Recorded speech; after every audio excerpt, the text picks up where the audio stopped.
Assalamualaikum warahmatullahi wabarakatuh. Nama saya Valia Fitriyanti, NRP 3120 510701 dari kelas D3 PJJ Informatika A tahun 2020. Di sini saya akan menjelaskan tentang caching.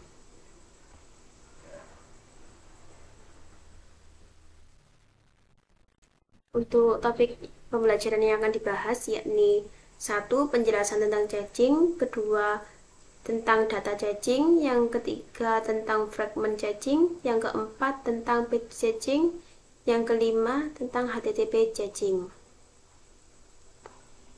Untuk pengertian caching yakni proses menyimpan data sementara di mana browser, situs, atau aplikasi tidak perlu untuk mengunduh data secara berulang atau terus-menerus.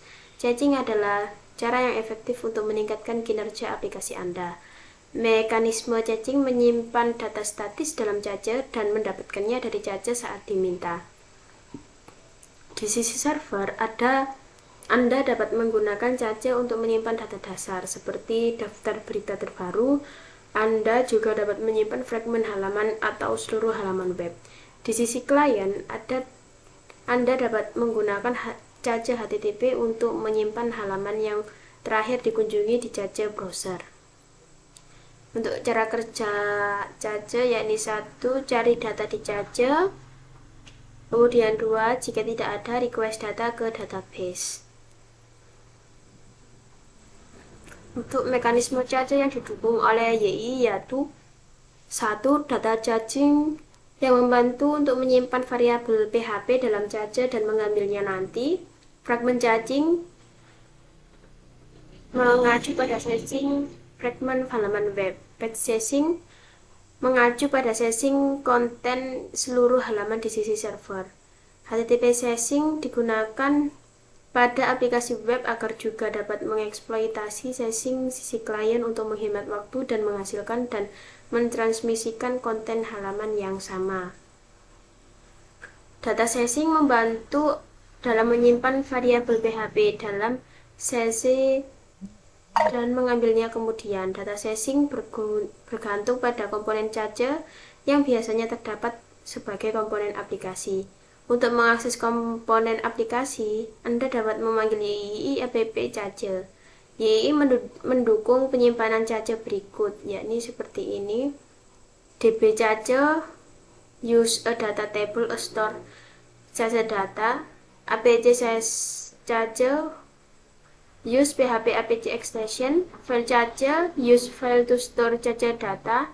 Mem cache, use PHP mencache extension, dan sebagainya. Data caching. Semua komponen cache mendukung API berikut, yakni get untuk mengambil nilai data dari cache dengan kunci tertentu, add, add menyimpan nilai data dan diidentifikasi oleh key dalam cache jika key tidak ditemukan dalam cache.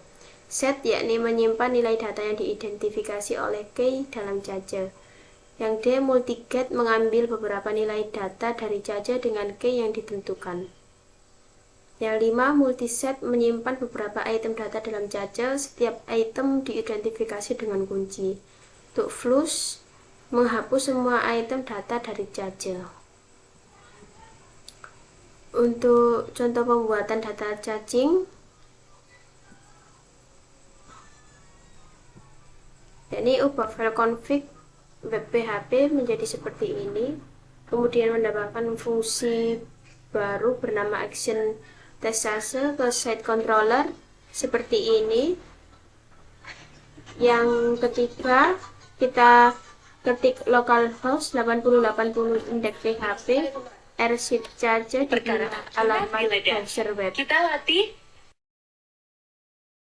Kemudian nomor 4, jika memuat ulang halaman, Anda akan melihat tanggalnya tidak berubah. Nilai tanggal di cache dan cache akan kadaluarsa dalam 30 detik. Muat ulang halaman setelah 30 detik.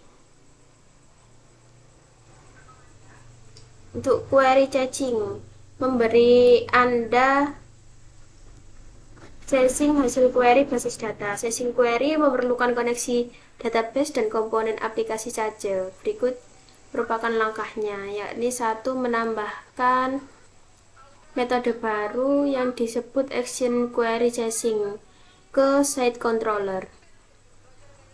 Yang kedua, menuju ke URL HTTP localhost ini dan mereload halaman tersebut. Saat kami membuka halaman untuk yang pertama, kami menyimpan query database dan menampilkan semua jumlah pengguna. Saat kami menguat ulang halaman, hasil query DB yang dijajah sama seperti sebelumnya karena query database dijajah. Untuk query chasing, Anda dapat menghapus cache dari konsol menggunakan perintah berikut. YI cache menampilkan komponen cache yang tersedia, YI cache flush, cache 1, cache 2, cache 3 membersihkan komponen cache 1, cache 2, cache 3. YI cache flush all membersihkan semua komponen cache. Untuk contoh pembuatan fragment caching, yakni menambahkan fungsi action fragment chasing ke site controller, membuat file baru jasub view PHP ke view site folder, dan menuju ke URL halaman ini dan mereload halaman tersebut. Untuk contoh pembuatan backchasing-nya, modifikasi behaviors, fungsi behaviors ke site controller, kemudian buka URL dengan halaman ini, kemudian ubah pesan selamat dari file tampilan indeks. Jika Anda memuat ulang halaman, Anda tidak akan melihat perubahan apapun karena halaman tersebut dicache. Tunggu sebentar dan muat ulang halaman lagi seperti ini. Untuk contoh pembuatan HTTP caching, untuk mengaktifkan pengiriman header, let's modify, konfigurasikan properti seperti ini. Contoh pembuatan HTTP chasing, untuk mengaktifkan pengiriman header, kita konfigurasikan properti ini. Dan tugasnya menggunakan data user membuat chasing dengan mekanisme. Untuk referensinya yakni dari ini. Sekian presentasi dari saya. Apabila ada kesalahan dan kekurangan, saya mohon maaf yang sebesarnya. Wassalamualaikum warahmatullahi wabarakatuh.